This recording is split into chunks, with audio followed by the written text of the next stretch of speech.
For Ephraim has multiplied altars in order to sin.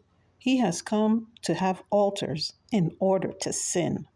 I proceeded to write for him many things of my law, just like something strange they have been accounted.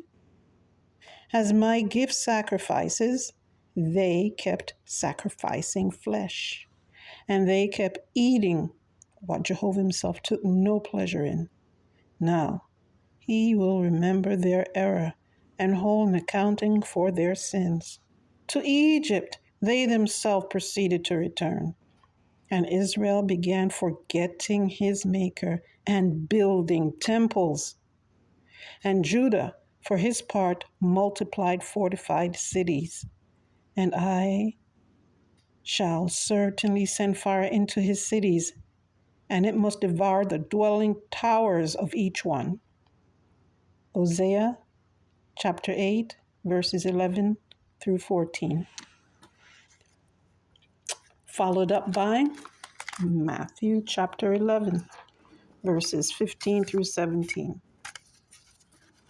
Now they came to Jerusalem.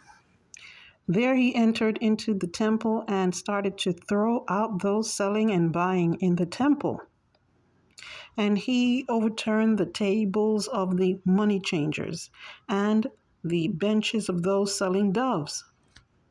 And he would not let anyone carry a utensil through the temple. But he kept teaching and saying, "Is it not written, my house will be called a house of prayers for all the nations?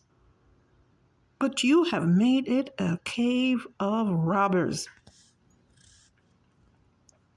Again, that's Mark 11, 15 through 17. Contrary to the popular opinion, temple building was not really appreciated by Jehovah. Often you would hear the words used by Jehovah when he asks a prophet to write down his thoughts. He would refer to the house that was made for him as that, the house of Jehovah. The house of Jehovah. So, where do we find that also? We find that Jesus Christ in Mark 11:7 put down, he wrote, "But he kept teaching and saying, it is not written, my house will be called a house of prayer for all the nations, but you have made it a cave of robbers." Now Jesus Christ is speaking and quoting an expression that was already recorded in the Bible. And he reiterated it, and what is commonly spoken of as temple, Jehovah God calls it a house.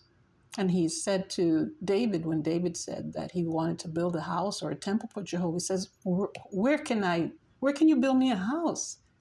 How could a house be even appropriate for me? The heavens, that's my throne, and the earth is my footstool. Where is the house that you could possibly build me? So Jehovah God, being resentful of the purpose of the temple, it deviated from what the supposed intention to honor him and to collect the people there. It became a cave of robbers, a commercial site, bringing farm animals into the temple.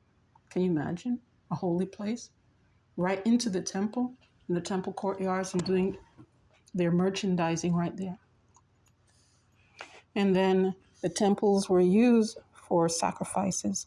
In the scripture where it says about Ephraim, in verse 13, Hosea 13, it says, "As my gift sacrifices, they kept sacrificing flesh."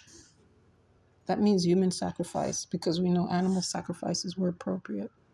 A lot of things were going on there that was inappropriate, in fact, sin, gross sin. And people were multiplying temples and high places to sacrifice to their deities, not Jehovah, but the deities of the foreign land, the deities of the Canaanite. So why would Jehovah God resent that? That's a silly question now, isn't it? Of course he would resent that. The sacrifices were not for him. The praises didn't go up to him. He was left out of worship that was supposed to be intended for him.